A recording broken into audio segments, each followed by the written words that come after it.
Hello guys, welcome back to my channel. मैं आपकी Angira ma'am. ये वीडियो में हम लोग चैप्टर नंबर 4 देखेंगे, ओसीएम का, जो सबसे बड़ा चैप्टर है और सबसे ज़्यादा वेटेज है ये चैप्टर को।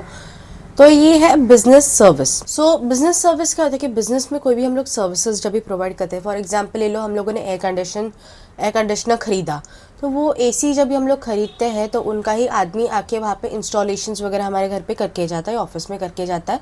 तो ये जो सर्विसेज हमें प्रोवाइड होते हैं वो बिजनेस सर्विस होते हैं, not only for the installation part, but ये सर्विसेज अलग अलग पार्ट्स में डिस्ट्रीब्यूटेड है, for the financial part as well as non financial part. तो ये जो सर्विस है different types to satisfy the human wants. अभी बोला कि अलग अलग टाइप्स का रहता है, ठीक है। फिर वो इंटेंजिबल है, मतलब वो दिखता नहीं है but you can feel that thing. फिर आता है हेट्रोजेनियस, मतलब इट इज़ नॉट सेम। हर एक इंसान, हर एक सिचुएशन, हर एक प्रोडक्ट के हिसाब से वो अलग अलग हो सकता है। इनकंसिस्टेंट है, पेरिशेबल है, मतलब वो कंसिस्टेंसी उसमें कुछ नहीं है। पेरिशेबल मतलब it go has some expiry as well. Next आते हैं मीनिंग की तरफ। तो सर्विस क्या होता है, अभी बोला it is intangible, perishable and heterogeneous part of the business, जहाँ पे हम लोग लोगों को सर्विसेज प्रोवाइड करते हैं, लोगों को एक ऑफ़र प्रोवाइड करते हैं, जिसमें फॉर एग्जांपल ले लो कि वो हमारे मोबाइल सिम का रिचार्ज करते, ये एक टाइप का सर्विस है। हम लोग जब भी मोबाइल पे हमारे फ़ोन कॉल्स, मैसेजेस वगैरह यूज़ करते, it is a type of services. तो ऐसे अलग अलग टाइप के सर्विसेज हमें अलग अलग बिजनेसेस प्रोवाइड करते हैं। ये सारे बिजनेस के टाइप और क्या है उसके ऊपर वो डिपेंड करता है। Service is an act of performance that one party offers to another. एक पार्टी दूसरे को जो भी सर्विस प्रोवाइड करती है विद अ सर्टन कंसिडरेशन और विदाउट कंसिडरेशन, मतलब उसमें दोनों का भी कंसिडरेशन होता है, या तो नहीं, एक का होता है एक का नहीं होता है। इट इज़ एन इंटेंजिबल, उस ओनरशिप में कुछ भी हो सकता है, जैसे कि सर्विस ऑफ अ टीचर, मतलब इसमें कुछ भी टाइप का, मतलब डॉक्टर के पास चले गए, टीचर के पास चले गए, लॉयर के पास चले गए, जैसे इलेक्ट्रॉनिक्स कुछ खरीद लिया, कुछ भी हो सकता है। आगे, service is closely associated with the goods and hence difficult to identify और सेपरेट द सर्विस, मतलब ये जो सर्विस है वो गुड्स के हिसाब से रहता है, तो ये मोस्ट ऑफ इनसेपरेबल है। गुड्स एंड सर्विसेज इनसेपरेबल है, कुछ सिचुएशंस में इट इज सेपरेबल, कुछ सिचुएशन में it is not separable. Example ले लो, banking, insurance, transport, warehouse, telecom etcetera, मतलब बैंकिंग सेक्टर्स हो गए, ट्रांसपोर्टेशन हो गया, टेलीफोन, हमारे जो सिम कार्ड्स के सर्विसेज वगैरह हो जाते हैं, वो सारी चीज़ें इसमें आ जाती है। डेफिनेशन है, a service is an act performance that a party can offer to another that is essentially intangible and does not result to the ownership of anything. Its a production may or may not be tied with a physical product. Service क्या है, एक type का performance है, एक type का काम है जो हम लोग करते हैं, एक इंटेंजिबल चीज़ है वो, और इसकी ओनरशिप कुछ शिफ्ट नहीं हो सकते। अगर वो प्रोडक्ट मेरे नाम पे, तो वो सर्विस मेरे को ही मिलने वाली है, और इसमें मोस्ट ऑफ टाइम वो प्रोडक्ट से कनेक्टेड रहता है, या तो सिर्फ प्योरली सर्विस होता है। फीचर्स, इंटेंजिबल पहले ही बोला था कि हम लोग वो सिर्फ फील कर सकते हैं। इंटेंजिबल का मतलब क्या होता है कि वो चीज़ है, हम लोग वो सर्विस यूज़ कर रहे हैं, but we can only feel that, we can not touch that और होल्ड दैट थिंग। सेकेंड है इनसेपरेबिलिटी, प्रोडक्ट के रिलेटेड सर्विस हो तो वो प्रोडक्ट से ही कनेक्टेड रहेंगे, प्रोडक्ट और service will be the same. उसका पर्टिकुलर टाइम, जैसे कि इंस्टॉलेशन रहेगा, विद इन पर्टिकुलर डेज में वो इंस्टॉलेशन होगा या वो सर्विसेज होंगे। इनकन्सिस्टेंसी, मतलब इसमें कोई भी कंसिस्टेंसी नहीं रहती, रेगुलर बेसिस पे वो काम किया नहीं जाता है, जैसे कि services are inconsistent and heterogeneous, मतलब क्या कि वो इनकन्सिस्टेंट है, कंसिस्टेंसी उसमें नहीं है। और हेट्रोजेनियस का मतलब क्या होता है कि वो सिमिलर नहीं है, मतलब चेंजेस है हर एक सिचुएशन के टाइप, या फिर हर एक प्रोडक्ट के हिसाब से, या फिर हर एक काम के हिसाब से वो सर्विस चेंज होती रहती है, उसकी क्वालिटी भी डिफर कर सकती है पर्सन टू पर्सन सिचुएशन में। फिर आता है पेरिशेबिलिटी। बेसिकली ये सर्विस एक पेरिशेबल इन नेचर है, क्योंकि इसमें कुछ ना कुछ चेंजेस होते ही रहते हैं। फ्यूचर कंजम्पशन के हिसाब पे वो डिपेंड नहीं करता, मतलब hence services can not be stored for the future consumption. मतलब अगर मैंने एसी लिया है तो मेरे को 2-3 दिन में जो भी वो हमारा क्राइटेरिया रहेगा उसके अंदर मेरे को वो इंस्टॉल कर देना है। हम लोग मोबाइल का रिचार्ज करते हैं 1 मंथ का करते हैं तो 1 मंथ के बाद उसे यूज़ नहीं कर सकते। It has a expiry date, it is a perishable goods service. फिर आता है नॉन ट्रांसफरेबिलिटी। अगर वो मेरे नाम पे गुड्स है या फिर मेरे नाम पे सर्विस है तो वो मैं ही यूटिलाइज़ कर सकती हूँ, मैं किसी और नाम के ट्रांसफ़र नहीं कर सकती। फिर आता है कंज्यूमर पार्टिसिपेशन।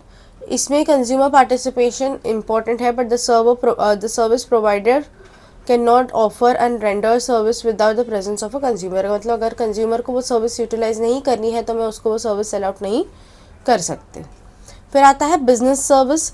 मतलब business can not run and operate in the isolation. Services different types of facilities in the business grow and develop rapidly. मतलब बिजनेस हम लोग क्या एक आइसोलेट या बंद जगह काम नहीं कर सकते, उसको ओपन अप होना ज़रूरी है, लोगों तक पहुंचना ज़रूरी है ताकि वो रैपिडली ग्रो कर सके। तो अभी बिजनेस सर्विस में ये मतलब कुछ टाइप्स है, बिजनेस सर्विस के कुछ टाइप्स है। सो वो क्या क्या है, तो बैंकिंग फर्स्ट पार्ट हम लोग देख रहे हैं। बिजनेस सर्विस के type is banking, communication, transportation, insurance and warehousing. ये पूरे चैप्टर में ये हर एक पॉइंट को हम लोग एक एक करके सीखेंगे। बैंकिंग पहला देखते हैं। बैंकिंग का वर्ड बैंक डिराइव किया है फ्रेंच वर्ड बैंक को, जिसको बेंच भी बोलते हैं। पुराने टाइम में जो मनी लेंडर्स रहते थे, जिनसे हम लोग लोन्स वगैरह लेते थे या फिर जिनके पास हमारा पैसा रखा जाता था या फिर हम लोग एक्सचेंजेस वगैरह करते हैं, उसी को आगे जाके बैंक में फाइनेंशियल ऑर्गेनाइजेशन में कन्वर्ट किया गया था। और इसमें हम लोग डिपॉजिट्स करते हैं, सेव करते हैं, इन्वेस्ट करते हैं, लोन्स लेते हैं, अलग अलग चीज़ें करते हैं। तो डेफिनेशन क्या है बैंक का, any company which transacts the business business of banking India. मतलब कोई भी एक कंपनी जो क्या करिए हमारा बिजनेस का ट्रांजैक्शन जो है वो फुलफिल करिए। मतलब हमारे जो सेविंग्स आ गया, इन्वेस्टमेंट्स आ गया या फिर कुछ भी। तो ये किसने डेफिनेशन दिया है, इंडियन बैंकिंग रेगुलेशन एक्ट 1949 में। अभी टाइप्स ऑफ बैंक में central, commercial, cooperative, development, exchange, regional, rural, saving, investment and specialised bank. So types of bank है, सेंट्रल बैंक है, कमर्शियल बैंक है, कोऑपरेटिव बैंक है, डेवलपमेंटल बैंक है, exchange bank है, rural bank है, regional rural bank है, saving bank है, investment bank है और स्पेशलाइज्ड बैंक है। हर एक बैंक को एक एक करके हम लोग देखते हैं कि क्या होता है। तो first is central bank, simple है, आरबीआई है, ठीक है। RBI is the central bank, reserve bank of India, जो इस्टेब्लिश हुई थी 1945 में। ये जो ईयर्स है बहुत इंपॉर्टेंट है। ये सेंट्रल कब आई थी, इस्टेब्लिश हुई थी 1945 में। Reserve bank of India act 1944 के अंडर वो वर्क करता है। ये गवर्नमेंट एंड बैंकर्स को लोन्स वगैरह प्रोवाइड करते हैं। ये एक सेंट्रल बैंक है, ये आरबीआई, जो बैंकर्स को लोन प्रोवाइड करती है, गवर्नमेंट को लोन्स प्रोवाइड करती है। इस्टेब्लिश हुआ था 1945 में और इसका जो भी एक्ट है वो 1944 है। नेक्स्ट आते हैं कमर्शियल बैंक की तरफ। कमर्शियल बैंक भी बहुत इंपॉर्टेंट रोल प्ले करता है हमारे इकोनॉमिक और सोशल डेवलपमेंट के लिए हमारी कंट्री के। इसमें जो फंक्शंस वगैरह होते हैं वो बेसिकली हमारे एजेंसी और यूटिलिटी के बेसिस पे वर्क करते हैं। मतलब मैं इन्वेस्ट कर सकती हूँ, सेव कर सकती हूँ, लोन्स ले सकती हूँ। So they work as a primary as well as a secondary part, but इसमें भी अलग अलग कैटेगरीज में उनको डिस्ट्रीब्यूट किया, that is public, private and foreign. So private sector क्या रहता है कि जिसमें मैक्सिमम शेयर या फिर मैक्सिमम होल्डिंग गवर्नमेंट का होगा। फिर प्राइवेट सेक्टर होता है जिसमें गवर्नमेंट का इन्वॉल्वमेंट कम से कम होता है, इंडिविजुअल इंसान का होता है। इसमें private sector of banks, for example HDFC ले लो, आईसीआईसीआई ले लो। फिर आते हैं फॉरेन बैंक्स जिसमें इंटरनेशनल लेवल पे हमारी जो बैंक्स वगैरह चलती है, that is standard chartered bank and American express bank. Third type है बैंक का, that is cooperative banks. Cooperative banks जो फॉर्म एंड ऑर्गेनाइज होता है इंडियन कोऑपरेटिव सोसाइटीज़ में, जो एक्ट करते हैं बैंकिंग रेगुलेशन एक्ट के हिसाब से। ये बहुत इंपॉर्टेंट है।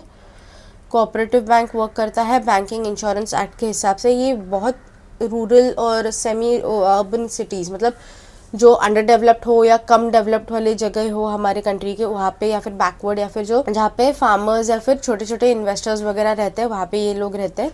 तो इनमें आता है primary credit society. Primary credit society क्या होता है, तो बेसिकली जहाँ पे हमारी जो सोसाइटी होती है वो विलेजेस में छोटे छोटे बैंक्स वगैरह इस्टेब्लिश करते हैं और वो पर्टिकुलर वो विलेज के अंदर ही चलती है।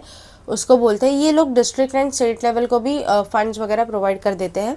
फिर आता है district central cooperative bank. District मतलब जो डिस्ट्रिक्ट लेवल पे बैंक्स चलती है, जैसे स्टेट बैंक्स होते हैं, उसको हम लोग बोलते हैं district cooperative banks, district central cooperative banks. और ये इनको फंड्स मिलता है स्टेट और कोऑपरेटिव लेवल से। फिर आता है स्टेट कोऑपरेटिव बैंक, जो स्टेट लेवल पे चलती है, उनको ये लोग सप्लाई करते हैं डिस्ट्रिक्ट लेवल का के बैंक्स को और प्राइमरी बैंक्स को, और इनको जो भी मॉनिटर किया जाता है ये दोनों, मतलब जो प्राइमरी और डिस्ट्रिक्ट, स्टेट लेवल का कहता है जो डिस्ट्रिक्ट लेवल का जो फंड्स रहेगा, और प्राइमरी लेवल का, दोनों का भी फंड्स जो हैंडल करती है वो होती है स्टेट कोऑपरेटिव बैंक। सो तीन टाइप्स कौन से देखे? प्राइमरी जो सबसे छोटा रहता है, डिस्ट्रिक्ट सेकेंड लेवल, और स्टेट थर्ड लेवल पे होता है। फिर आगे देखते हैं इंडस्ट्रियल डेवलपमेंट बैंक्स। मतलब इंडस्ट्रियल डेवलपमेंट बैंक्स मतलब क्या, कि जहाँ पे हम लोग कोई भी एक टाइप का प्रीमियम या फिर लॉन्ग टर्म फंड्स या फिर एक्सपांशन के लिए, मतलब बिजनेसेस के लिए डेवलप करने के लिए, ग्रो करने के लिए, या कुछ ना कुछ चेंजेस करने के लिए जहाँ पे फंड्स की जरूरत पड़ती है, यहाँ पे ये लोग फंड्स प्रोवाइड करते हैं। एग्जांपल है IFCI bank, that is industrial financial corporation bank. ये मोस्ट ऑफ जो बैंक्स रहते हैं वो गवर्नमेंट के अंडर आता है, या under writing shares of issued by the public limited companies. मतलब अंडर राइटिंग मतलब एक टाइप ऑफ एजेंसी रहता है जो लोग गारंटी देते हैं कि इतने इतने शेयर्स सेल हो जाएंगे। क्योंकि हमारे जो, फॉर एग्जांपल ले लो, मैंने 10,000 शेयर्स मार्केट में लाए हैं, तो मिनिमम 90% विच इज़ 9,000 शेयर्स मेरे को मार्केट में सेल करना पड़ेगा। अगर मेरे को 9,000 शेयर्स सेल करना पड़ेगा तो कंपनी, अगर बहुत बड़ी कंपनी होगी तो गारंटी है बाबा सेल हो जाएंगे। पर अगर ज़्यादा बड़ी कंपनी या ज़्यादा बड़ी बैंक ना हो तो वो टाइम पे क्या कर सकते हैं, तो वो टाइम पे कंपनी क्या करेगी, कुछ एजेंट्स को हायर करेगी, और वो एजेंट्स है ना गारंटी लेंगे कि हम लोग इतने इतने शेयर्स, फॉर एग्जांपल ले लो 5,000 शेयर्स सेल करके ही रहेंगे। अगर फॉर एग्जांपल उन्होंने सिर्फ 4,000 शेयर्स इसमें से सेल किए तो 1,000 शेयर्स बच गए, तो ये 1,000 शेयर्स अंडर राइटर खुद के नाम पे खरीदेगा, तो उसको बोलते हैं अंडर राइटिंग ऑफ शेयर्स, और उसको बोलते हैं अंडर राइटिंग। तो ये सब हमारे पब्लिक लिमिटेड कंपनीज में भी होता है, और इसमें मीडियम और लॉन्ग टर्म के जो फंड्स होते हैं वो सब प्रोवाइड किए जाते हैं। नेक्स्ट आता है एक्सचेंज बैंक। एक्सचेंज बैंक मतलब ऐसे कमर्शियल बैंक जहाँ पे फॉरेन करेंसीज हम लोग एक्सचेंज कर लेते हैं, मतलब दूसरे डॉलर्स को, दूसरे करेंसीज को हम लोग इंडियन करेंसी में, या इंडियन करेंसी दूसरे करेंसी में कन्वर्ट कर सकते हैं। इसमें भी हम लोगों को ट्रांजैक्शंस के टाइम पे लेटर ऑफ क्रेडिट मिलता है, discount, foreign exchange, foreign bill of exchange, remit, dividend या इंटरेस्ट, प्रॉफिट्स, ये सब होता है। नेक्स्ट आते हैं RRBs, that is regional rural bank. Regional rural bank establish की थी 1975 में। इसमें 50%, 35%, 15% कैपिटल बैंक रहता है, मतलब सेंट्रल गवर्नमेंट स्पॉन्सर्ड बैंक और स्टेट बैंक। सेंट्रल गवर्नमेंट का 50% रहेगा, स्पॉन्सर्ड बैंक का 35% रहेगा, और स्टेट बैंक का 15% ऑफ इन्वेस्टमेंट इसमें रहता है। ये मोस्ट ऑफ स्मॉल और मार्जिनल फार्मर्स जो रहते हैं उनको लोन्स एंड फंड्स वगैरह प्रोवाइड करने का काम करते हैं। नेक्स्ट आता है सेविंग्स बैंक। सेविंग्स बैंक मतलब क्या, कि जहाँ पे हमारा जो मेन ऑब्जेक्टिव है कि ये रूरल बैंक, रूरल एरियाज़ या छोटे छोटे जो एरियाज़ है वहाँ पे हम लोग छोटे छोटे फंड्स सेव कर पाए। सेविंग्स अकाउंट का काम ये सबसे अच्छे से करता है, सेविंग्स करने का काम करता है। इसमें कमर्शियल बैंक और कोऑपरेटिव बैंक दोनों का भी इन्वॉल्वमेंट होता है। नेक्स्ट आता है इन्वेस्टमेंट बैंक। इन्वेस्टमेंट बैंक क्या होता है, कि जहाँ पे हम लोग क्या करते हैं, इन्वेस्टमेंट्स वगैरह प्रोवाइड करते हैं, हम लोग फंड्स वगैरह प्रोवाइड करते हैं लोगों को। गवर्नमेंट ऑर्गेनाइजेशंस भी होते हैं, बिजनेस फर्म्स भी होते हैं, उनको इन्वेस्टमेंट्स के लिए, या फिर मर्जर, मतलब दो कंपनीज एक साथ आ जाएगी, कोई कंपनी मैंने खरीद ली, तो ये सब के लिए ये लोग हेल्प एंड सपोर्ट करते हैं। फिर आता है स्पेशलाइज्ड बैंक। स्पेशलाइज्ड बैंक क्या होता है, कि स्पेसिफिकली एक स्पेसिफिक एरिया में स्पेसिफिक वर्क के लिए वो बैंक वर्क करती है, ठीक है, उसको हम लोग बोलते हैं स्पेशलाइज्ड बैंक। बाद में आता है, उसमें पार्ट्स है एग्जिम बैंक। एग्जिम बैंक मतलब जो सिर्फ इम्पोर्ट एक्सपोर्ट के हिसाब से जो काम करते हैं, फाइनेंसेस वगैरह प्रोवाइड करती है, वो होती है। इसमें जो बैंक होती है ये प्रमोट करती है हमारे इंटरनेशनल ट्रेड को, मतलब हम लोग जो international importing and exporting of the goods and services करते हैं उस पर ये ज़्यादा फोकस करती है। फिर आती है small industrial development bank of India, that is SIDBI. SIDBI establish की थी 2 अप्रैल 1990 में इंडियन पार्लियामेंट के हिसाब से। ये जो हमारे MSME है, that is micro small medium enterprises, मतलब MSME जो है इस पे फोकस करती है, मतलब जो छोटे छोटे बिजनेसेस हैं उनको ग्रो करना, फंड्स प्रोवाइड करना, इसके लिए वो फोकस करते हैं। बाद में आता है NABARD, that is national bank of for agriculture and rural development. ये बेसिकली फार्मर्स के लिए इंट्रोड्यूस किया गया था। पहले के टाइम पे फार्मर्स में बहुत सारे लोन्स का, सबसे ज़्यादा रेट में लोन्स वगैरह उनको लेना पड़ता था, तो वो कम से कम रेट में मिले या फिर इजीली क्रेडिट मिले, फर्टिलाइजर्स मिले, इसके लिए बैंक इंट्रोड्यूस की थी। फिर आता है न्यू मॉडल्स ऑफ बैंकिंग, अलग अलग मॉडल्स, न्यू लेटेस्ट में क्या क्या अलग अलग चीज़ें आई हुई है, क्योंकि जैसे जैसे हमारी टेक्नोलॉजी ग्रो करी, हमारी कंट्री ग्रो करी, वैसे वैसे हमारे बैंकिंग सेक्टर्स भी अच्छी तरह से ग्रो करते जा रहा है। तो उसमें पहला आता है स्मॉल फाइनेंस बैंक्स, मतलब जो छोटे छोटे फाइनेंसेस वगैरह प्रोवाइड करती है उसको बोलते हैं हम लोग स्मॉल फाइनेंस बैंक। ये जो स्मॉल फाइनेंस बैंक है ये सूटेबल है एक स्पेसिफिक ग्रुप के लिए, जिसमें हम लोग कोई भी जो बैंक्स हम लोगों को हेल्प करती है, मतलब दूसरे बैंक की तरफ ओर से या फिर वही बैंक हमें हेल्प करेगी, तो ये जो होता है ये क्या कहते हैं, बैंकिंग सेक्टर्स में deposits and lending the money, मतलब लोन्स वगैरह प्रोवाइड करने का काम करती है। स्मॉल छोटे छोटे बिजनेसेस को प्रोवाइड करती है, जिसमें मार्जिनल फार्मर्स आ गए, माइक्रो स्मॉल इंडस्ट्रीज आ गए, अनऑर्गेनाइज सेक्टर्स आ गए, नॉन बैंकिंग फाइनेंशियल कंपनीज आ गए, या फिर micro financing institution, local area banks आ गए। तो ये सारे के सारे public limited companies under companies act 1956 के अंडर काम करते हैं, और रिजर्व बैंक ऑफ इंडिया 1934 के रूल के अंडर वर्क करते हैं, और बैंकिंग रेगुलेशन एक्ट 1949 के अंडर काम करते हैं। तो इसके बेसिकली दो मेन ऑब्जेक्टिव्स है। पहला है to make a provisions for the savings and unserved and underserved section of the population, मतलब ऐसे लोगों को सेविंग्स और सेविंग्स वगैरह करने मिले, या फिर ऐसे लोग रहे जो लोगों को बैंकिंग के फैसिलिटीज़ वगैरह अच्छे से प्रोवाइड नहीं किए जाते हैं या फिर बिल्कुल भी नहीं किए जाते, ऐसे पॉपुलेशन पे इन्होंने सबसे ज़्यादा टारगेट किया हुआ है। To supply the credit of a small business units and small and marginal farmers of micro and small industries in the unorganised sector, मतलब छोटे छोटे बैंक्स को, बिजनेसेस को वो लोग क्या करते हैं, क्रेडिट वगैरह प्रोवाइड करने का काम करते हैं। फिर आते हैं पेमेंट बैंक। पेमेंट बैंक मतलब क्या, जो नए मॉडल में हम लोग पेमेंट्स वगैरह करते हैं, रिजर्व बैंक ऑफ इंडिया ने ये स्टार्ट किया हुआ है। इसमें क्या है, its main objective is to provide the financial services to a small business and the low income group of the people to carry out the functions of by mobile banking, ATMs, net banking, मतलब हम लोगों को छोटे छोटे transactions net banking, mobile banking से, UPI से वगैरह हम लोग कर सकते हैं। इसमें क्या होता है कि डिमांड डिपॉजिट 1 लाख रुपीज़ तक का होता है, मतलब कुछ भी पैसा एक्सेप्ट करना होगा तो 1 लाख रुपीज़ तक हम लोग एक्सेप्ट कर सकते हैं। तो इसके फंक्शंस क्या है, कमर्शियल बैंक के फंक्शंस क्या है, तो पहला है प्राइमरी एंड सेकंड है सेकेंडरी फंक्शन। तो प्राइमरी फंक्शन में क्या होता है कि हम लोगों को जो एकदम बेसिक चीज़ है, तो विच इज़ एक्सेप्टिंग डिपॉजिट, मतलब हम लोग क्या करेंगे, बैंक क्या करेंगे, डिपॉजिट एक्सेप्ट करेंगे सेविंग्स के तौर पे या फिर कहीं ना कहीं इन्वेस्टमेंट के तौर पे। तो ये जो होता है वो दो टाइप्स में होता है, time deposit and demand deposit. So time deposit क्या होता है कि एक पर्टिकुलर टाइम पीरियड के लिए हमारे पास किसी ने तो भी पैसा डिपॉजिट करके रखा हुआ है। It can be in the form of fix deposit और रिकरिंग डिपॉजिट। तो फिक्स डिपॉजिट क्या होता है, दैट इज FD। हम लोग एक लमसम अमाउंट एक ही बार हम एक बैंक में इन्वेस्ट कर देंगे, डाल देंगे कुछ सालों के लिए, और कुछ सालों के बाद वो पैसा with the rate of interest lump sum हम लोग रिटर्न ले सकते हैं। तो उसको हम लोग ये डिपॉजिट जो होता है उसको FDR बोलते हैं, ये जो बोरोड FDR होता है बैंक का। सेकंड आता है रिकरिंग डिपॉजिट, मतलब फॉर एग्जांपल ले लो मैं एक साथ लमसम अमाउंट नहीं डाल सकती, तो मंथली 500, 1000, कुछ भी 2000, जो भी एक अमाउंट मैं करूँगी मंथली इन्वेस्ट करती जाऊँगी, और वो एक पर्टिकुलर पीरियड के लिए, और उसके बाद वो पूरा का पूरा पैसा स्पेसिफिक टाइम पीरियड के बाद मेरे को with the rate of interest return मिल जाएगा। तो उसके बाद आता है सेकंड आता है डिमांड डिपॉजिट। डिमांड डिपॉजिट मतलब जैसी डिमांड है उस हिसाब से पैसा जाएगा, मतलब मैं रेस्टोरेंट खाने के लिए मैंने वो गूगल पे कर दिया, या फिर ATM कार्ड से किसी को पैसा ट्रांसफ़र कर लिया, ऑनलाइन कुछ शॉपिंग कर ली, कुछ चेक्स मेरे को रिसीव हो गए, तो ये डिमांड के हिसाब से वर्क करता है। फिर आते हैं सेविंग्स अकाउंट। इसमें एक सेविंग अकाउंट क्या होता है कि जिसमें हम लोग पैसे सेव करते हैं, और इसमें क्या होता है कि although there is no restriction in depositing the money, but the frequent withdrawals are not permitted by the bank. Interest on the balance credited account after every 3 months.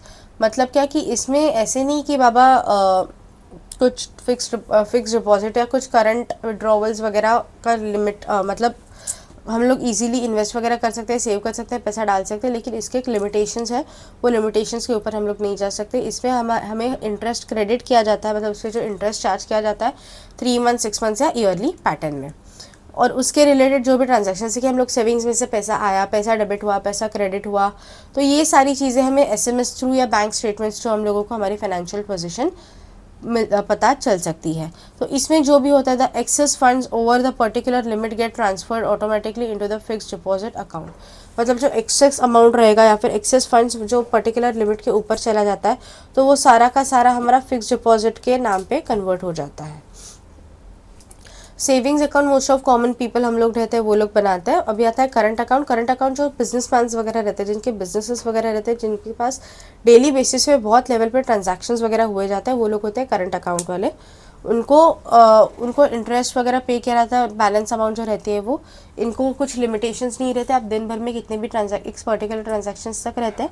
But as compare to savings account इसमें हम लोग ज़्यादा हद तक transactions वगैरह कर सकते हैं। फिर आता है ग्रांटिंग लोन्स एंड एडवांसेस, मतलब लोगों को लोन्स एंड एडवांसेस प्रोवाइड करना, जहाँ पे बैंक को फंड्स की वगैरह ज़रूरत होगी वहाँ पे। ये जो लोन प्रोवाइड किया जाएगा वो लॉन्ग टर्म पीरियड के लिए रहेगा, मतलब 1 साल या उससे ज़्यादा हम लोग जब भी लोन्स वगैरह प्रोवाइड करते हैं। Advances provided with a shorter period from 4 months to 1 year, मतलब हम लोगों को एडवांस वगैरह प्रोवाइड कर देते हैं। ठीक है बाबा, अभी आपके अकाउंट में पैसा नहीं, हम लोग डाल देते हैं, आप फ्यूचर में दे दो। वो 4 मंथ से 1 ईयर के बीच में हम लोग कर सकते हैं। तो लोन्स क्या होता है कि लोगों को पैसा प्रोवाइड करना हाइयर रेट ऑफ इंटरेस्ट से। हाइयर रेट ऑफ इंटरेस्ट से लोगों को क्या करेंगे हम लोग, वो लोग लोन्स वगैरह प्रोवाइड करेंगे। और शॉर्ट टर्म में रहता है, मतलब ये short term, medium term, long term तीनों पैटर्न में लोन्स होते हैं। तो शॉर्ट टर्म लोन रहेगा वो 1 ईयर के अंदर अंदर पे ऑफ करना पड़ता है, मोस्ट ऑफ उसको वर्किंग कैपिटल बोला जाता है। मीडियम टर्म रहता है जो 1 ईयर से लेके 5 ईयर्स के बीच में रहता है, जो वर्किंग एंड फिक्स के बीच में वर्क करता है। और लॉन्ग टर्म रहता है जो 5 साल के ऊपर रहता है, विच इज़ लॉन्ग टर्म।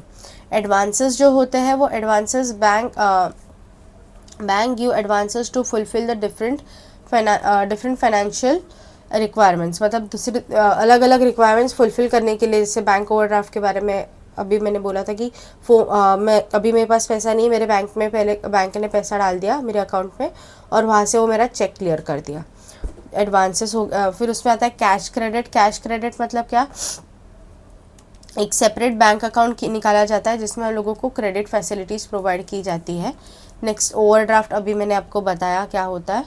फिर आता है डिस्काउंटिंग ऑफ बिल्स, मतलब क्या होता है कि हम एज अ सप्लायर या फिर एज अ बिजनेस हम लोगों को कुछ ना कुछ पैसा फ्यूचर में मिलना रहता है। मैं उधारी पे कुछ गुड्स वगैरह सेल आउट कर दूंगी या कुछ ना कुछ उधारी पे परचेस करूंगी और उसको बोलूँगी 2 या 3 महीने के बाद आपके अकाउंट में मैं पैसा डाल दूंगी। तो उसके टाइम पे हमारे पास एक पर्टिकुलर बिल बनता है और वो जो बिल होता है कि वो बैंक के साथ बनता है और वो पर्टिकुलर डेट पे वो मेरे अकाउंट से निकल के जिसके अकाउंट में पैसे ट्रांसफ़र होने उसके अकाउंट में वो ट्रांसफ़र हो जाता है। That is known as bills of exchange. उसको डिस्काउंट वगैरह बैंक प्रोवाइड करता है, उसमें सेलर का कुछ भी कनेक्शन नहीं होता है। इसमें 2 लोग रहते हैं, drawer and drawee. Drawer who draws the bill and drawee who page the bill. फिर आता है सेकेंडरी फंक्शन की तरफ। सेकेंडरी फंक्शन बेसिकली 2 कैटेगरीज में डिस्ट्रीब्यूटेड है, that is agency function, utility function. So agency function क्या होता है कि जहाँ पे हमारा एक पर्टिकुलर एजेंट जो होता है वो क्लाइंट और जो परफॉर्मेंस है, मतलब क्लाइंट और कंपनी के बीच में एक कनेक्शन बनाता है।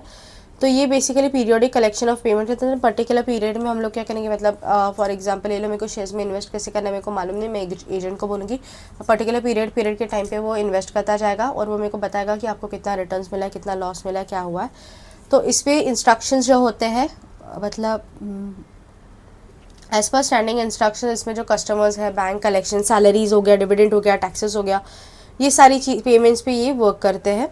सेकेंड, इनको क्वार्टरली और एनुअली उसके जो चार्जेस होते हैं वो पे ऑफ करना ज़रूरी होता है। सेकेंड आता है पोर्टफोलियो मैनेजमेंट। पोर्टफोलियो मैनेजमेंट मतलब क्या कि commercial bank function buying and selling of the securities, मतलब शेयर्स आ गए, बॉन्ड्स आ गए, स्टॉक आ गए, तो ये सब क्लाइंट्स को हम लोग सेल आउट करते हैं, तो उसको बोलते हैं पोर्टफोलियो मैनेजमेंट। और selling and purchasing and dividend pay of करना वगैरह, ये सारी चीज़ें जहाँ पे होती है उसको हम लोग बोलते हैं। तो ये हमारा कस्टमर्स के बेसिस पे वर्क करता है। फिर आता है फंड ट्रांसफ़र। फंड ट्रांसफ़र मतलब क्या कि एक ब्रांच से या एक ब्रांच अकाउंट से दूसरे ब्रांच अकाउंट में हम लोग क्या करेंगे, पैसा ट्रांसफ़र करेंगे। फिर आता है डीमटेरियलाइजेशन। पहले के टाइम पे क्या होता था कि शेयर्स फिजिकल फॉर्म में होते थे, मतलब सर्टिफिकेट मिलता था आपको। अभी कॉलेज में या फिर स्कूल्स में जैसे आपको रिजल्ट्स मिलते हैं वैसे, या फिर बर्थ सर्टिफिकेट हो गया, डेथ सर्टिफिकेट, वैसे ही शेयर का एक सर्टिफिकेट हो जाता था। तो आफ्टर 1996 इट इज़ कंपलसरी कि आपको वो डीमैट में या फिर इलेक्ट्रॉनिक में कन्वर्ट करना है। 2017 के बाद से वो फुल कंपलसरी हो गया था। तो जो फिजिकल फॉर्म में उसको इलेक्ट्रॉनिक फॉर्म में कन्वर्ट करना उसको बोलते हैं डीमटेरियलाइजेशन। फिर आता है फॉरेक्स ट्रांजैक्शन, मतलब इंटरनेशनल लेवल पे जो भी हमारे ट्रांजैक्शंस किए जाते हैं अलग दूसरे करेंसी के साथ, उसको हम लोग बोलते हैं फॉरेक्स ट्रांजैक्शन। नेक्स्ट आता है यूटिलिटी फंक्शन। यूटिलिटी फंक्शन क्या क्या है? तो फर्स्ट है issue the drafts and cheques, मतलब डिमांड ड्राफ्ट हो गया या फिर चेक्स हो गए, ये सारे पेमेंट के लिए या फिर रिसीव किया या फिर पे ऑफ किया अकाउंट होल्डर के नाम पे, तो वो होता है। फिर आता है लॉकर फैसिलिटीज़, जहाँ पे हमारी ज्वेलरीज या सिक्योरिटीज़ या इंपॉर्टेंट चीज़ें जो घर पे हम लोग सेफ नहीं रख सकते वो हम लोग वहाँ पे डाल सकते हैं।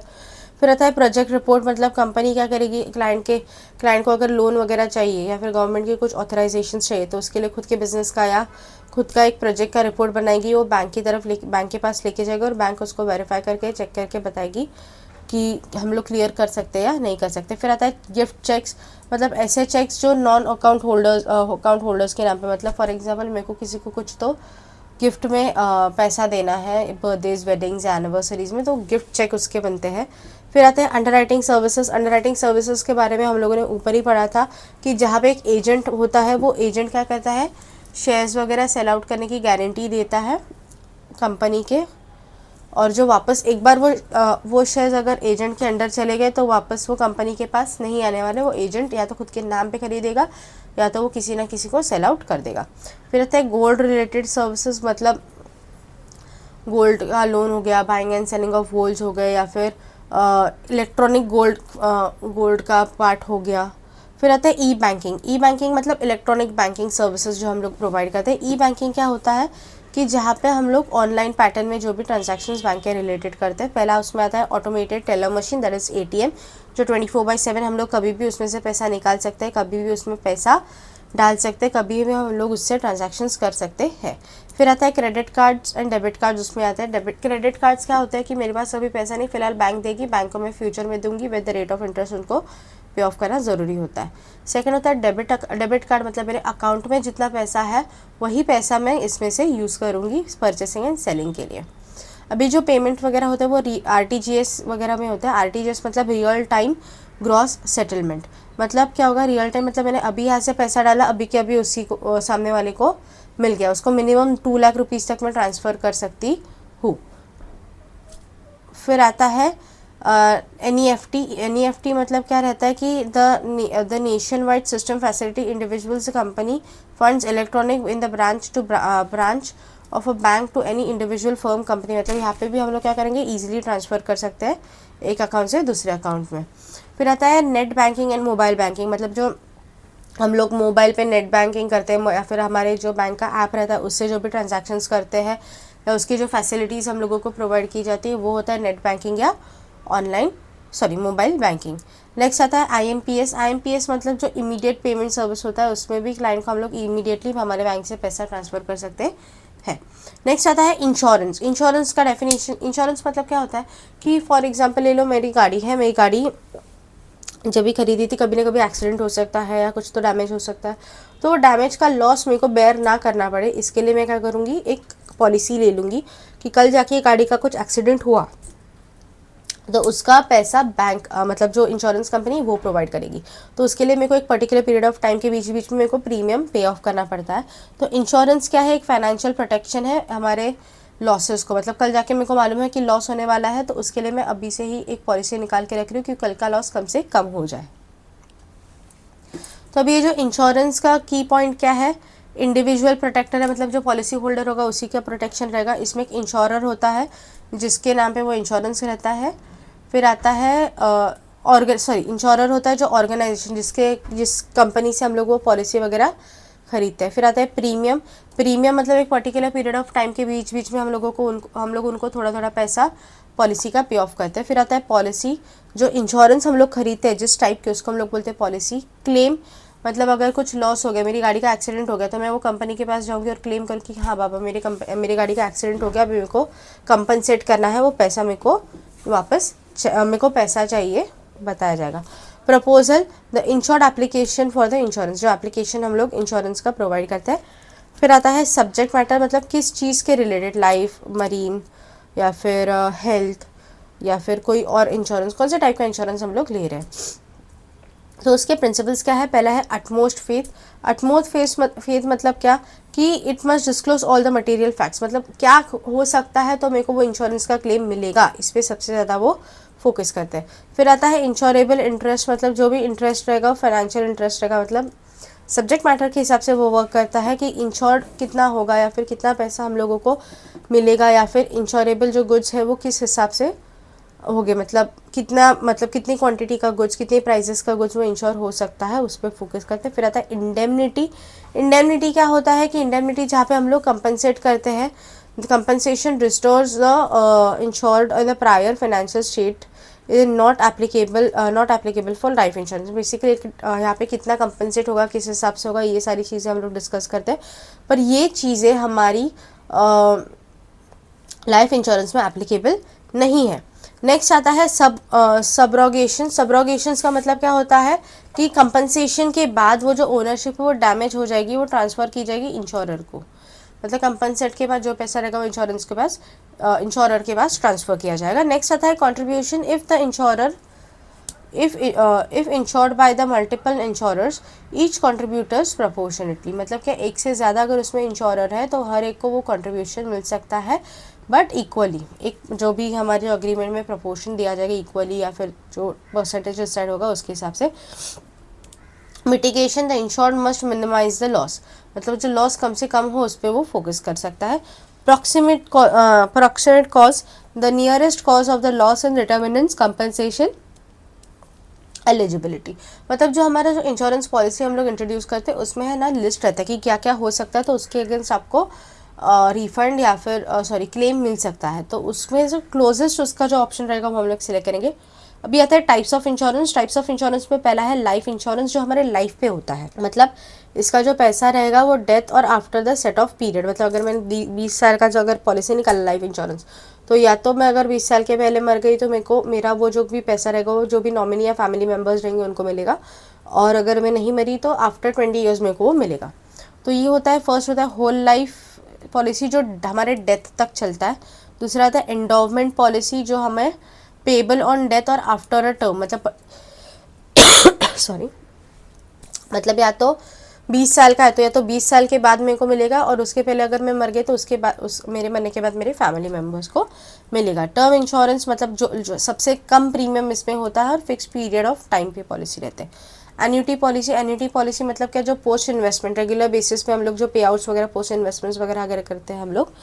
मनी बैक पॉलिसी जो होता है जहाँ पे पीरियोडिक पे आउट, डेथ कवरेज वगैरह, हमारे जो डेथ वगैरह कवर होता है। फिर आता है चाइल्ड इंश्योरेंस, जो हम लोग हमारे बच्चों पे वगैरह के साथ जो इंश्योरेंस करते हैं। रिटायरमेंट इंश्योरेंस मतलब रिटायरमेंट के बाद मेरे को एक source of money income receive रहे उसके लिए वर्क करता है। ULIP जो कंबाइन करता है हमारे लाइफ इंश्योरेंस और इन्वेस्टमेंट्स दोनों को। नेक्स्ट आते हैं मरीन इंश्योरेंस की तरफ। मरीन इंश्योरेंस क्या होता है, protect against the loss from the sea perils. All the principles of the insurance are applicable to the marine insurance contract, मतलब जो हमारे जो गुड्स एंड सर्विसेज पानी से ट्रांसपोर्ट होते हैं एक जगह से दूसरी जगह, तो उसके रिलेटेड जो इंश्योरेंस बनाया जाता है उसको बोलते हैं मरीन इंश्योरेंस। तो फिर उसके टाइप्स क्या है, तो फर्स्ट है वॉयज पॉलिसी। वॉयज पॉलिसी मतलब क्या कि इसमें एक टाइम पीरियड इन्वॉल्व होता है, मतलब irrespective of a time involve in, मतलब ये सिंगल पार्ट है, सिंगल पॉलिसी है जिसमें टाइम पीरियड होता है। टाइम पॉलिसी मतलब जो कवर करता है एक fix period of time. Voyage में भी टाइम होता है but it is not respective of a fix period pattern, पर टाइम पॉलिसी में compulsory fix period of time के लिए, मतलब फॉर एग्जांपल ले लो कि 1 ईयर 2 साल इस हिसाब से रहेगा। मिक्स पॉलिसी मतलब जहाँ पे वॉयज और टाइम दोनों का मिक्स हो जाता है उसको बोलते कंबाइन किया जाता है। वैल्यू पॉलिसी मतलब जितने के गुड्स है उतने वैल्यू के हिसाब से, जो मार्केट वैल्यू है करेंटली उस हिसाब से उसकी जो पॉलिसी बनाई जाती है उसको बोलते हैं वैल्यूड पॉलिसी। ब्लैंकेट पॉलिसी मतलब क्या, covers the fluctuating goods across the location, मतलब अक्रॉस द लोकेशन मेरे जो कितने भी टाइप्स के गुड्स रहने दो वो सबको कवर करेगा।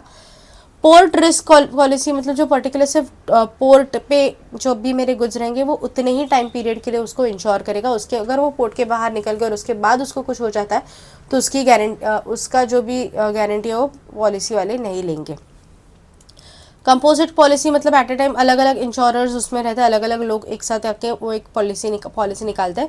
फिर आता है fleet block policy. Fleet block policy मतलब insurers multiple ships and transport, मेरे जो गुड्स है वो अलग अलग शिप्स में अलग अलग टाइम पीरियड में ट्रांसपोर्ट किए जा रहे हैं, तो वो अलग अलग ट्रांसपोर्टिंग मोड्स, मतलब नॉट ओनली मरीन्स बट अलग अलग ट्रांसपोर्टिंग मोड्स को सबको एक ही साथ एक इंश्योरेंस पॉलिसी में आता है। फिर आता है फायर इंश्योरेंस, जहाँ पे हमारी जो गुड्स है उसको आग लग गई तो ही वो इंश्योरेंस क्लेम होगा, वरना नहीं होगा।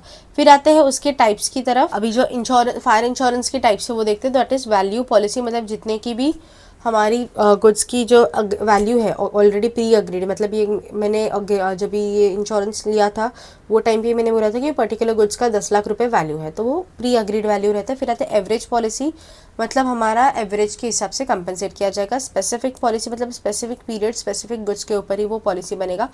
फ्लोटिंग पॉलिसी मतलब क्या, ये मल्टीपल लोकेशंस को एट अ टाइम वो कवर कर रहा है, not only in one location. Excess policy का मतलब होता है complementary coverage in the fluctuating stock values, मतलब क्या कि जो सप्लीमेंट्री गुड्स के ऊपर वो वर्क करता है, मतलब एक्स्ट्रा जो गुड्स है उसके ऊपर वर्क करता है। री इंस्टेटमेंट ऑफ पॉलिसी मतलब जो डैमेज गुड्स है उसको रिप्लेस कर देना, मतलब मेरी जो प्रॉपर्टी डैमेज होगी उसको उतना ही पार्ट वो रिप्लेस करके देगी। फिर आता है कॉम्प्रहेंसिव पॉलिसी। कॉम्प्रहेंसिव पॉलिसी क्या होता है कि कवर्स द मल्टीपल रिस्क, मतलब सिर्फ आग लगा तो नहीं, आग लगा, डैमेज हो गया, चोरी हो गया, ऐसे अलग अलग मल्टीपल रिस्क जो भी रहेंगे वो सबको वो कवर करता है। फिर आता है कॉन्सिक्वेंशियल पॉलिसी। कॉन्सिक्वेंशियल पॉलिसी मतलब क्या, जहाँ पे हमारा प्रॉफिट लॉस जो भी रहेगा वो पूरा का पूरा उसमें कवर हो जाएगा। स्प्रिंकलर लीकेज पॉलिसी मतलब covers the accidental water damage, मतलब जितना खराब है उतनों उसको ही वो कवर करेगा, पूरी पॉलिसी की ज़रूरत नहीं। अगर मेरा 10,000 का पॉलिसी है, 6,000 के गुड्स अगर खराब हुए तो वो 6,000 पे ही वर्क करेगा। नेक्स्ट आता है claim in settlement policy process. इसको क्लेम कैसे करेंगे, तो हमारा जितना लॉस है उतना जो पर्टिकुलर डॉक्यूमेंट्स रहते हैं वो डॉक्यूमेंट्स फुलफिल करके उनको प्रोवाइड करना पड़ता है, और उसके बाद वो इंश्योरेंस कंपनी वाले आके वेरीफाई करेंगे कि आप जो बोल रहे हो वो सच है या झूठ है, और उसके बाद ही हम लोगों को वो क्लेम मिलेगा। फिर आते हैं meaning and transportation. Meaning of transportation. Transportation मतलब क्या कि एक जगह से दूसरी जगह गुड्स, या फिर हम लोग खुद एक जगह से दूसरी जगह जहाँ पे जाते हैं उसमें पीपल, एनिमल, गुड्स सब कुछ आ जाता है। ट्रैवल करते हैं, ट्रेड करते हैं, कॉमर्स करते हैं, तो इसके मोड्स क्या है, अलग अलग पैटर्न से हम लोग क्या करते हैं, एक जगह से दूसरी जगह ट्रैवल करते हैं। तो पहला मोड है रोड ट्रांसपोर्टेशन, मतलब रोड से हम लोग एक जगह से दूसरी जगह जहाँ पे हम लोग ट्रैवल करते हैं उसको बोलते हैं, मतलब डोर टू डोर होता है। इट इज़ वेरी फ्लेक्सिबल, हम लोगों को कहीं और जाने की ज़रूरत नहीं है। एक बार यहाँ से बैठ गए तो पर्टिकुलर जगह पे जाके हम लोग उतरेंगे, हाईवे से या फिर डिस्ट्रिक्ट रोड से या घाट से, कहीं से भी हम लोग जा सकते हैं। इसके एडवांटेजेस क्या है, कॉस्ट इफेक्टिव है, फ्लेक्सिबल है, ठीक है। पेरिशेबल गुड्स के लिए सबसे ज़्यादा ईजी है अगर शॉर्ट डिस्टेंस रहा तो हम लोगों को। और उसके डिसएडवांटेजेस क्या है कि लिमिटेड कैपेसिटी है, मतलब एट ए टाइम लिमिटेड लोग ही इसमें से ट्रैवल कर सकते हैं एक गाड़ी से। और उसके बाद कभी कभी इसमें पोल्यूशन कंसर्न भी बहुत होता है। सेकेंड आता है रेल ट्रांसपोर्ट, मतलब एक जगह से दूसरी जगह बाय रेल से, ट्रेन से हम लोग ट्रैवल करेंगे। इसमें लग्जरियस भी रहते हैं, नॉर्मल लोग भी ट्रैवल कर सकते हैं, कोई भी ट्रैवल कर सकता है। इसके एडवांटेजेस क्या है कि हैवी गुड्स हो या लॉन्ग डिस्टेंस हो वहाँ पे हम लोग इजीली ट्रैवल कर पाएंगे with the lowest rate of prices. Disadvantage क्या है, शॉर्ट डिस्टेंस रहा तो कॉस्टली है, लॉन्ग डिस्टेंस के लिए इट इज़ क्वाइट इफेक्टिव और क्वाइट अफोर्डेबल। उसके जो limited reach of remote areas है, मतलब कुछ लिमिटेड जगह पे ही वो क्या करेंगे, एरियाज़ में वो पहुंच पाएंगे। Door to door fix schedule में हम लोगों को उसको सर्विसेज वगैरह प्रोवाइड करते हैं। फिर आता है air transport description. Air transport description मतलब क्या, एयर से हम लोग एक जगह से दूसरी जगह से हम लोग फ्लाइट या फिर मतलब एयरप्लेन या फिर हेलीकॉप्टर से जो ट्रैवल करते हैं उसके एडवांटेजेस क्या है, ईजीली फट से कहीं भी पहुंच जाएंगे, कम पॉल्यूशन होगा, रोड ट्रांसपोर्ट ट्रैफिक का वगैरह कनेक्शन नहीं रहेगा। लेकिन डिसएडवांटेज क्या, बहुत कॉस्टली है, वेदर पे डिपेंड करता है कि वो हम लोग जा पाएंगे या नहीं जा पाएंगे। नेक्स्ट आता है वाटर ट्रांसपोर्ट, मतलब एक जगह से दूसरी जगह हम लोग पानी से, मरीन से, बोट से हम लोग ट्रांसपोर्ट करेंगे। तो उसका क्या है, कॉस्ट इफेक्टिव है, बल्कि गुड्स तो जाएंगे लेकिन नेचुरल रूट्स है, मेंटेनेंस कॉस्ट है। डिसएडवांटेज क्या, अगर वेदर ख़राब होगा तो स्लो जाना पड़ेगा।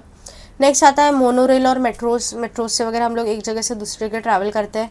रोप वे हो गया, मतलब जहाँ पे फ्रॉम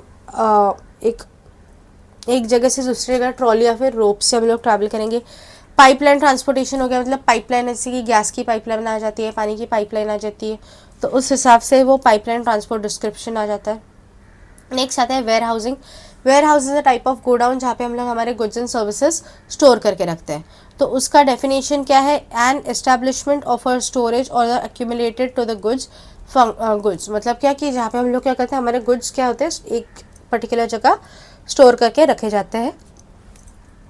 इसके फंक्शंस क्या है, स्टोरेज, स्टोर करने के लिए हेल्प करता है। प्राइस स्टेबलाइजेशन, कभी कभी क्या होता है कि कुछ कुछ गुड्स के जो रहते हैं नॉन पेरिशेबल गुड्स रहते हैं, पर पेरिशेबल तो as soon as possible sell out करना पड़ता है, नॉन पेरिशेबल गुड्स रहते हैं उसके प्राइसेस कम ज़्यादा हो जाते हैं, तो वो स्टेबिलिटी लाने के लिए वो लोग स्टोर करके रखते हैं कि जब प्राइस बढ़ेगी या कम होगी तो हम लोग वो कुछ बाहर निकालेंगे। रिस्क बेयरिंग भी होता है कि वेयर हाउस में आग लग सकती है, चोरी हो सकती है, कुछ भी हो सकता है।